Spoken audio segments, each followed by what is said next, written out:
Bonjour à tous, bienvenue sur Psycho aujourd'hui. Dans la vidéo d'aujourd'hui, nous allons aborder la question de savoir pourquoi les femmes font souvent en sorte que les hommes les poursuivent et pourquoi ce comportement n'est pas toujours la meilleure stratégie. Restez avec nous, car j'ai des points intéressants à partager avec vous aujourd'hui. Et dans cette vidéo, je vais discuter de 3 raisons principales pour lesquelles les hommes devraient éviter de poursuivre les femmes. J'ai quelques réflexions personnelles et théories sur pourquoi cette pratique peut être nuisible et distraire des objectifs de vie plus grands. Alors, commençons tout de suite. Il y a 2 raisons principales pour lesquelles les femmes pourraient pousser les hommes à les poursuivre. D'abord, elle n'est peut-être tout simplement pas intéressée par vous. Lorsqu'une femme est véritablement intéressée par quelqu'un, cela se voit généralement clairement dans ses actions, son langage corporel, sa disponibilité et son style de communication. Elle ne prolongera pas les choses juste pour le plaisir d'être courtisée. Cependant, si vous vous retrouvez toujours à la poursuivre, cela peut signifier qu'elle n'est pas aussi investie que vous. Elle pourrait avoir d'autres options et vous n'êtes pas en tête de sa liste, donc elle veut que vous prouviez votre valeur. La deuxième raison est qu'elle pourrait être prudente ou se sentir en insécurité à cause de mauvaises expériences passées avec les hommes. Si elle a été blessée auparavant, elle pourrait se protéger en dressant des barrières émotionnelles. Dans ce cas, elle voudra voir quel effort vous êtes prêt à faire pour gagner son affection, croyant que plus un homme travaille pour son attention, plus il sera dévoué.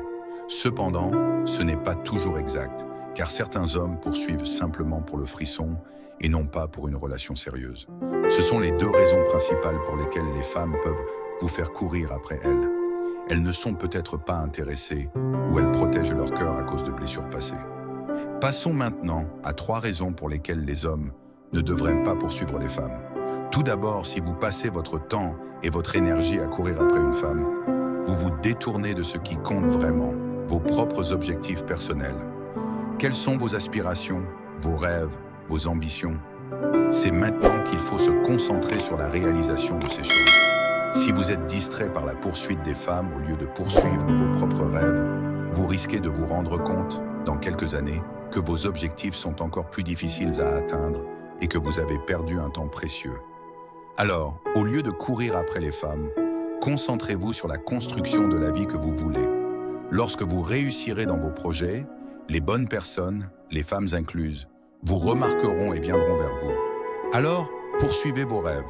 Et une fois que vous les aurez accomplis, les femmes vous suivront. Deuxièmement, la raison pour laquelle les hommes devraient éviter de poursuivre les femmes est que cela vous donne souvent une image de désespoir et parfois même de pathétisme, surtout lorsque l'attirance n'est pas réciproque.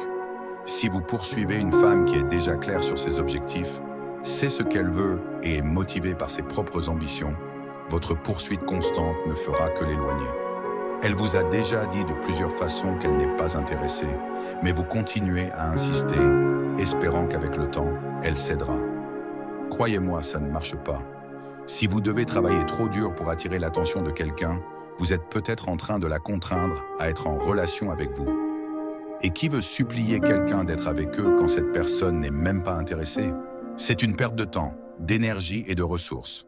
Donc, quelle que soit la situation, ne poursuivez pas les femmes.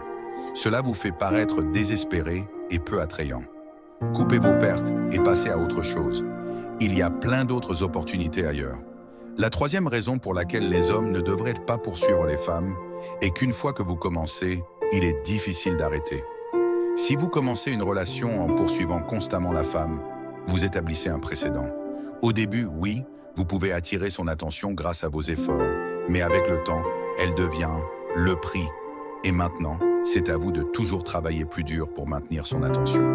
Vous l'avez mise sur un piédestal, et au fur et à mesure de la relation, vous vous rendrez compte que vous devez fournir de plus en plus d'efforts pour la garder engagée.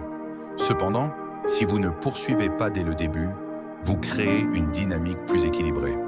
Vous pouvez toujours vous rendre disponible, être clair sur vos intentions, mais il n'y a pas besoin de courir après elle. Si elle est habituée à ce que les hommes la poursuivent, elle pourrait commencer à se demander pourquoi vous ne faites pas de même, et cette curiosité pourrait parfois éveiller un nouvel intérêt pour vous. Cette approche vous place dans une position plus égale et empêche l'effort unilatéral qui mène souvent à l'épuisement et à la frustration. En résumé, l'essentiel est d'éviter le cycle de la poursuite constante. Gardez votre dignité, concentrez-vous sur ce qui compte pour vous et laissez une connexion naturelle se développer plutôt que de forcer quelque chose qui n'est pas réciproque. Lorsque vous arrêtez de poursuivre et que vous changez de focus, cela peut éveiller sa curiosité. Au lieu de remarquer les autres hommes qui se battent pour son attention, elle commence à remarquer vous, celui qui ne la poursuit pas constamment. Pourquoi cela se passe-t-il? Sa curiosité est piquée et soudainement, elle devient plus intéressée à vous connaître. Bien sûr, cela ne se passe pas à chaque fois, mais dans certains cas, ce changement est dû exactement à ce que je viens de mentionner. Le point clé ici est que si vous commencez à courir après elle, vous allez probablement devoir continuer ce schéma dans la relation. Si vous commencez par être celui qui la poursuit, vous établissez le ton. Tout au long de la relation, ce sera toujours vous qui mettrez plus d'efforts pour faire avancer les choses. Vous serez celui qui fera des sacrifices pour maintenir la relation, car vous avez déjà établi cette dynamique. Avec le temps, cela peut devenir épuisant, et vous pourriez finir par être le seul à travailler dur pour maintenir la relation. Cela peut mener à de la frustration et à un épuisement, car vous vous rendrez compte que vous êtes constamment celui qui fait tout le travail. La véritable leçon ici est de ne pas commencer quelque chose que vous ne pouvez pas maintenir. Vous savez au fond de vous que vous ne pouvez pas poursuivre quelqu'un toute votre vie. Lorsque vous entrez dans une relation, vous apportez certaines attentes, efforts et promesses. Elle s'attendra probablement à ce que vous continuiez à remplir ces promesses et cela peut devenir un lourd fardeau. Finalement, vous pourriez vous retrouver épuisé tandis qu'elle continue d'exiger le même niveau d'attention et d'effort de votre part, simplement parce que c'est le schéma que vous avez établi. En résumé, ne commencez pas quelque chose que vous ne pouvez pas soutenir. Les relations nécessitent un équilibre, et si l'effort est unilatéral dès le départ, cela ne pourra aller que jusque-là. C'est tout pour moi aujourd'hui. Dites-moi ce que vous en pensez dans les commentaires ci-dessous. N'oubliez pas de liker la vidéo si vous l'avez appréciée, de vous abonner à la chaîne et d'activer les notifications pour ne jamais manquer un nouveau post. Merci d'avoir regardé et à la prochaine fois.